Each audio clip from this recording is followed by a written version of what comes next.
mad. And you tried to move forward, not realizing that you got to go back. And then there are times when the anger will cause you to talk yourself into moving away from your blessing. An angry man or woman on the move is a dangerous thing. You know how you had them conversations with yourself about things you're going through and about the things you're dealing with? Amen. You start to think you schizophrenic. There's two people inside of you. I ain't the only one. Amen. You start talking to yourself, and while you talking to yourself talk you out of stuff. Huh? It's right here in the text. Ain't that what Naaman said? He was angry and raw, and he went away. He was on the move, mad. And he started talking to himself. Behold, that's like he said, Naaman. Yeah.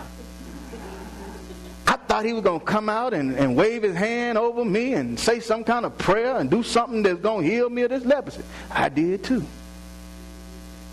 But you're talking yourself out of it, man. That's what if I was you, I'd leave. I wouldn't hang around here, these little dirty waters of Jordan River. Man, just like you said, you could have went to Potiphar. You could have went back to the rivers of Abana. You could have went back home and done this. Yeah, you're right. Naaman, you a smart dude. I know it.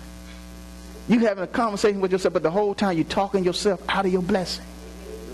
You talk yourself out of your blessing. You got to be careful listening to yourself. Sometimes yourself is the person that you don't need to listen to. Self is selfish. I'm going to say that one more time. Self is selfish. And if you let self rule and dictate what you do, you'll do a bunch of selfish stuff. And in the process, sometimes self will talk you out of the blessing that God has for you. And an angry man or woman that's on the move, they will lash out at anything and everything that gets in their way. Amen. You know them angry folk when you see them, don't you? They looking at you crazy and cockeyed, and you haven't done a thing to them. You see them in the grocery store. You see them as you driving down the street. You might have saw one in the mirror this morning. But they lash out at everything and everybody that gets in their way. Why? Because they're mad. I surely thought God would have blessed me by now. I surely thought God would have blessed me in this way by now. I'm sure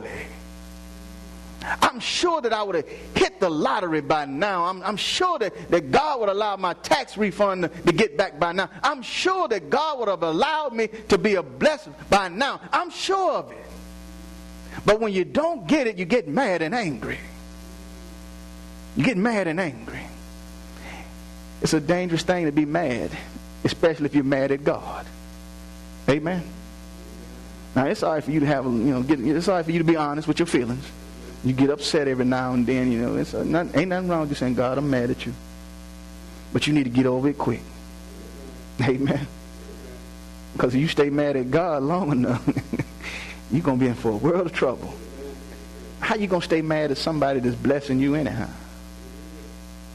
Gave you life this morning, but you mad at him. Put the breath in your body, but you mad at him. Gave you the little feeble mind of yours, but you mad at him. You're going to use it to be mad. Gave you the usage of your limbs this morning, but you're going to use all them to fold up your arms and be mad. Gave you that voice, but you're going to use it to go and be mad at him. If you're mad at God, it's all right for you to be upset for a little bit, but get over it. Amen. He's done far more for you than you've ever done for him. He's blessed you far more than you probably even asked for. He's given you more than you can ever understand. But if we get mad and angry, how do we think we can move forward? Then sometimes we got to realize we can't move forward in our anger. We can't move forward while we got our minds all twisted up with anger. We've got to learn